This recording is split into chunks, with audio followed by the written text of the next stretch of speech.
Tema pertama yang kita bahas mengenai dana pensiun oleh isinya Nintias Christine, kelas 10 IPS 1, nomor absen 28, SMAK Veteran Malang. Pengertian dana pensiun.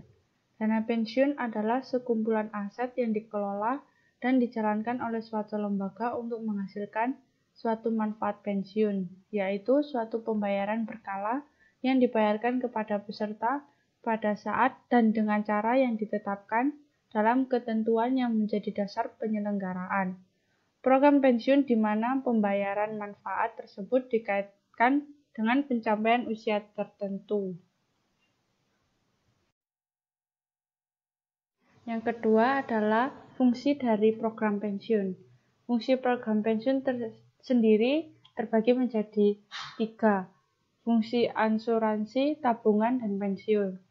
Fungsi asuransi yaitu peserta yang meninggal dunia atau cacat sebelum mencapai usia pensiun dapat diberikan uang pertanggungan atas beban bersama dari dana pensiun.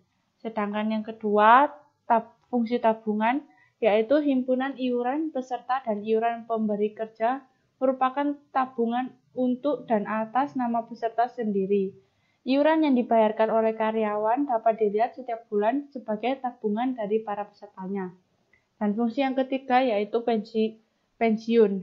Fungsi pensiun yaitu seluruh himpunan iuran peserta dan iuran pemberi kerja serta hasil pengelolaannya akan dibayarkan dalam bentuk manfaat pensiun selama seumur hidup peserta, janda atau duda peserta.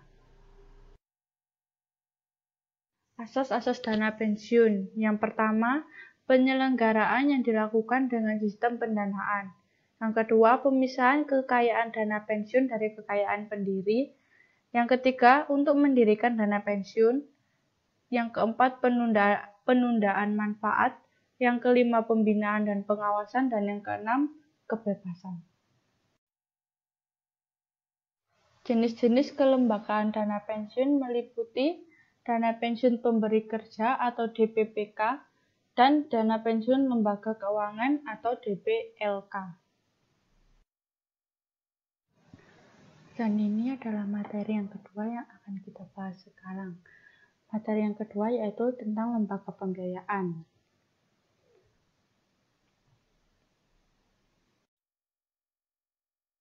Pengertian lembaga pembiayaan.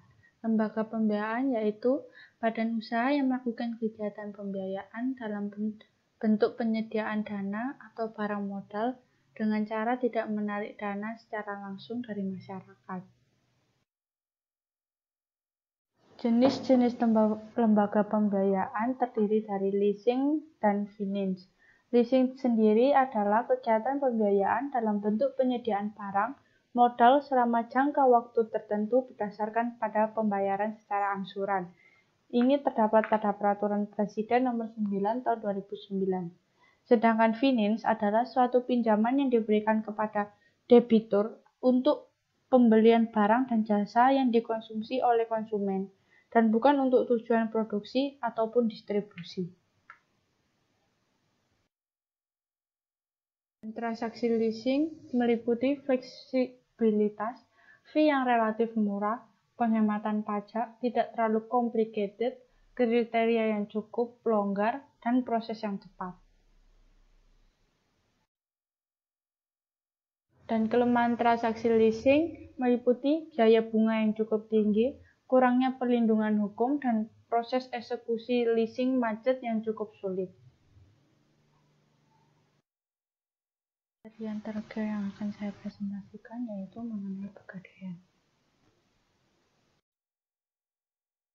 Pegadaian. Pengertian pegadaian secara umum usaha gadai diartikan sebagai kegiatan menjamin barang berharga kepada pihak tertentu guna memperoleh sejumlah uang dan barang yang dijaminkan akan ditebus kembali sesuai perjanjian antara nasabah dengan lembaga gadai.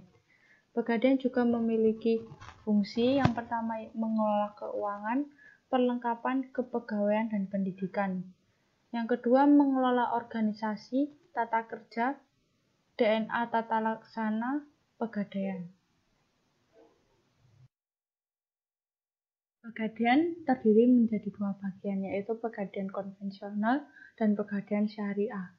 Pegadaian konvensional yaitu suatu hak yang diperoleh oleh orang yang berpiutang atas suatu barang yang bergerak yang diserahkan oleh barang yang berpiutang sebagai jaminan utangnya. Dan barang tersebut dapat dijual oleh orang yang berpiutang bila berutang tidak dapat melunasi kewajibannya pada saat jatuh tempo. Bagian yang kedua yaitu pegadaian syariah, yaitu menjadikan suatu barang yang mempunyai nilai harta dalam pandangan syara sebagai jaminan hutang, yang memungkinkan untuk mengambil seluruh atau sebagian utang dari orang tersebut. Pegadaian memiliki beberapa tujuan. Yang pertama, memberikan solusi pendanaan yang cepat untuk pengembangan usaha maupun keperluan yang tidak terduga melalui kredit atau pembiayaan berbasis gadai dan fidusia. Yang kedua, melakukan kegiatan lainnya, seperti yang pertama, pelayanan jasa titipan, pelayanan jasa taksiran, sertifikasi dan perdagangan logam mulia, serta batu permata. Yang kedua, jasa transfer uang, jasa transaksi pembayaran, dan jasa administrasi pinjaman, serta usaha lain yang sesuai dengan aturan. Pegadaian juga memiliki beberapa produk. Yang pertama, penyaluran kredit, meliputi gadai konvensional dan kredit berbasis fidusia konvensional. Yang kedua, penyaluran pembiayaan. Ini meliputi gadai syariah dan pembiayaan berbasis fidusia syariah. Yang ketiga, investasi emas, meliputi secara tunai ataupun secara angsuran. Dan aneka jasa. Jasa yang ada yaitu jasa taksiran, jasa titipan, jasa sertifikasi batu mulia, dan jasa lain-lain.